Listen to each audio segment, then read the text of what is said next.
तो आपके साथ हूं मैं खुशबू मनोरमा मिश्रा। हम हाजिर है कुछ बड़ी खबरों के साथ। जी हां, बड़ा सवाल यही है कि क्या बृहस्पति के चंद्रमा यूरोप में जीवन है, क्या यहां एलियन है, क्योंकि यहां इतना बड़ा महासागर है जितना पृथ्वी पर भी मौजूद नहीं है। खास बात यह है कि यहां जीवन के लिए खास तत्व हैं। इसको लेकर अमेरिका में नई रिसर्च प्रकाशित हुई है जो कई रहस्यों से पर्दा उठाती नजर आ रही है। दूसरी अहम खबर इमरान की है। खबर है कि उनकी सेहत लगातार बिगड़ रही है लेकिन उनको उचित इलाज ही नहीं मिल पा रहा। तो क्या पाकिस्तान सरकार उनको मारने की तैयारी कर रही है? तीसरी अहम खबर मुंबई से है, जहां बोरीवली में संजय गांधी नेशनल पार्क एक तरह से रण क्षेत्र में नजर आया और आदिवासी समाज ने पुलिस टीम पर पत्थर फेंकने शुरू कर दिए।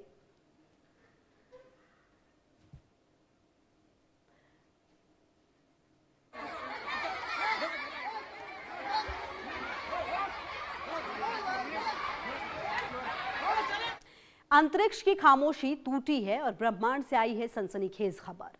वैज्ञानिकों का दावा है कि बृहस्पति के चंद्रमा यूरोपा पर जीवन के संकेत पहले से कहीं ज्यादा मजबूत हो गए हैं। जिस दुनिया को अब तक बर्फ का वीरान गोला समझा जा रहा था, वहां अब महासागर, पोषक तत्व और ऊर्जा तीनों मौजूद है। सवाल बड़ा है, क्या हम ब्रह्मांड में अकेले नहीं हैं और क्या इंसानियत अब एलियन जीवन की दहलीज पर खड़ी है? एक रिपोर्ट। जहां सूरज की रोशनी नहीं, जहां सिर्फ बर्फ और अंधेरा, वहीं पल रही है जीवन की उम्मीद। यूरोपा बना ब्रह्मांड का सबसे बड़ा रहस्य। बृहस्पति का चंद्रमा यूरोपा लंबे समय से वैज्ञानिकों के लिए रहस्य बना हुआ था।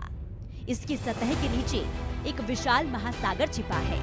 अब नई रिसर्च ने ये साबित किया है कि इस महासागर तक जीवन के जरूरी पोषक तत्व पहुंच रहे हैं। बताया जा रहा है कि बर्फ के नीचे विशाल महासागर है। पानी की मात्रा पृथ्वी के सभी महासागरों से ज्यादा है। जीवन की संभावना सौर मंडल में सबसे मजबूत है।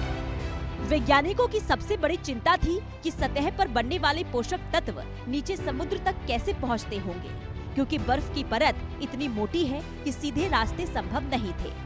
अब कंप्यूटर मॉडलिंग ने इस रहस्य को सुलझा दिया है, जिसमें कहा जा रहा है कि बर्फ में नमक बढ़ता है, बर्फ भारी और कमजोर हो जाती है, परत टूटकर नीचे धंसती है, पोषक तत्व महासागर तक पहुंचते हैं। ये पूरी प्रक्रिया बिल्कुल वैसी ही है जैसी धरती के भीतर टेक्टोनिक प्लेट्स के साथ होती है। वैज्ञानिकों ने पृथ्वी की भूगर्भीय गतिविधियों से तुलना करके इस मॉडल को तैयार किया। यही खोज यूरोपा को एलियन जीवन का सबसे मजबूत दावेदार बनाती है। ये रिपोर्ट अध्ययन संस्था वॉशिंगटन स्टेट यूनिवर्सिटी पर आधारित है। शोध की विधि कंप्यूटर मॉडलिंग है। इसका निष्कर्ष है जीवन संभव, परिस्थितियां अनुकूल। यूरोपा अब सिर्फ बर्फ का गोला नहीं है, बल्कि संभावित जीवों की दुनिया बन चुका है। वैज्ञानिक की ये खोज इंसानियत को ब्रह्मांड के सबसे बड़े सवाल की ओर और करीब ले आई है। क्या हम अकेले हैं? शायद अब इसका जवाब बदलने वाला है। Bureau report, India news.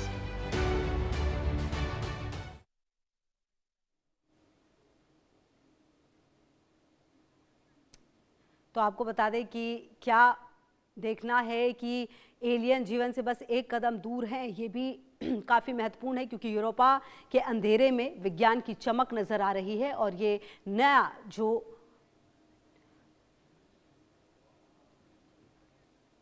ये नया रिसर्च जो है वो काफी महत्वपूर्ण है। अब खबर को आप समझिए कि आखिरकार ये क्या है जो पूरी बात हम आपको बता रहे हैं। बृहस्पति के चंद्रमा पर मिला है जीवन का सबूत। वॉशिंगटन स्टेट यूनिवर्सिटी ने नई रिसर्च की है जिसमें कि ये खुलासा हुआ है। इसके अलावा बृहस्पति के चंद्रमा यूरोपा में छिपे हैं समुद्र, ये जानकारी भी सामने आई। और अगर ऐसी संभावनाएं हैं तो आप समझिए कितना ज्यादा महत्वपूर्ण है। यूरोपा की ऊपरी सतह बर्फ की परत से ढकी हुई है। इसके अलावा सवाल था समुद्र तक जीवन के पोषक तत्व कैसे पहुंचते हैं। और आपको बता दें कि वैज्ञानिकों ने कंप्यूटर की मदद से एक मॉडल जो है वो तैयार किया और इसके बाद पता चला कि बर्फ में पोषक तत्व और नमक ज्यादा हो जाते हैं और यही वजह है कि बर्फ भारी होकर अपनी परत से अलग हो जाती है। तो देखिए जो जवाब है वो भी मिला और इसके बाद बर्फ धीरे धीरे नीचे समुद्र में डूब जाती है। जो पूरा रिसर्च है वो आप देखिए कि वैज्ञानिकों ने धरती पर होने वाली भौगोलिक हलचलों को इससे समझा है और जाना है कि यहां एलियन जीवन मिलने की सबसे ज्यादा उम्मीद है। मतलब जो बातें यहां पर हुई हैं, जो यहां पर चीजें हुई हैं, बृहस्पति के चंद्रमा पर जो जीवन का सबूत मिला है, तो ये अपने आप में बताता है कि आखिरकार ये कितना ज्यादा खास है। अब यूरोपा के सौरमंडल में क्यों है जीवन, हम ऐसा क्यों कह रहे हैं? यूरोपा के सौरमंडल में एलियन जीवन संभव है, ऐसा क्यों कहा जा रहा है, ये भी हम आपको बता रहे हैं। समुद्र तक जीवन के लिए जरूरी पोषक तत्व पहुंचते हैं। जी हाँ, जो जरूरी पोषक तत्व है वो समुद्र तक पहुंचते हैं। बृहस्पति का चंद्रमा है यूरोपा, जिसे कि कहा गया है। आपको बता दें कि धरती के सभी समुद्रों को मिलाकर यूरोपा पर ज्यादा पानी है, मतलब यहां पर सबसे ज्यादा पानी है, ऐसी संभावना जताई गई है। विशाल समुद्र बर्फ की मोटी परत के नीचे हिस्से में है। यहां सूरज की रोशनी बिल्कुल भी नहीं पहुंचती है और आपको बता दें कि रोशनी के बिना जीवन का बचना, बिना सूरज की रोशनी के जीवन का बचना मुश्किल सा है एक तरह से। और खतरनाक रेडिएशन लगातार यूरोपा की सतह से टकराता है, यह आप समझिए। और आपको बता दें कि खतरनाक रेडिएशन बृहस्पति से निकलता हुआ आता है और ये ऐसे आपको बता दें तत्व बनाता है जो छोटे जीवों के लिए खाने बनाता है। तो